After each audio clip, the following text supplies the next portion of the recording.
কেন্দ্রীয় নেতাদের উপস্থিতিতে বাদানুবাদে জড়ালেন যুবলীগের সাধারণ সম্পাদক মাইনুল হোসেন খান নিখিল ও ঢাকা মহানগর উত্তর আওয়ামী লীগের সাধারণ সম্পাদক এস এম মান্নান কোচি।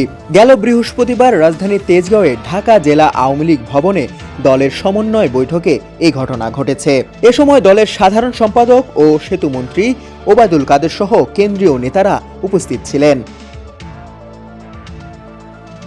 কোটা সংস্কার আন্দোলনকে ঘিরে সহিংসতা ও নৈরাজ্যের প্রেক্ষাপটে দলীয় কর্মকৌশল ঠিক করতে আওয়ামী লীগের ধারাবাহিক বৈঠকের তৃতীয় দিনে এ সভা হয়। সেখানে তৃণমূল নেতারা সহিংসতা প্রতিরোধে দলীয় এমপি ও নেতাদের পাশে না পেয়ে ক্ষুব্ধ প্রতিক্রিয়া দেখান। কেন্দ্রীয় নেতারা অদ্ভুত পরিস্থিতি সামাল দিতে হিমশিম খান।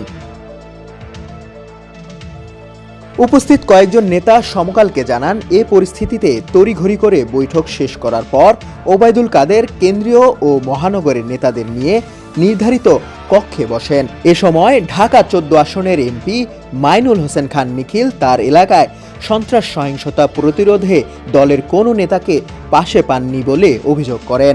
কয়েকজন নেতার নামও তিনি উল্লেখ করেন।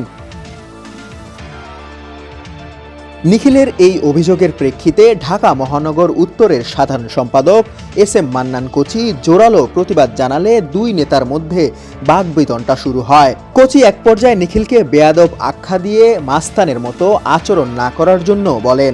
এ নিয়ে পরিস্থিতি উত্তপ্ত হয়ে ওঠে। পরে দলের অন্য নেতারা তাদেরকে শান্ত করার চেষ্টা করেন। বৈঠকে 14, 15, 16 আসনের এমপি সহ এসব আসনভুক্ত থানা ও ওয়ার্ড আওয়ামী লীগ নেতা ও দলীয় জনপ্রতিনিধিদের ডাকা হয়েছিল। কোটা সংস্কার আন্দোলন চলাকালে এই 3 আসনে মিরপুর, পল্লবী ও কাফরুলের কয়েকটি এলাকায় সহিংসতার ঘটনা ঘটে।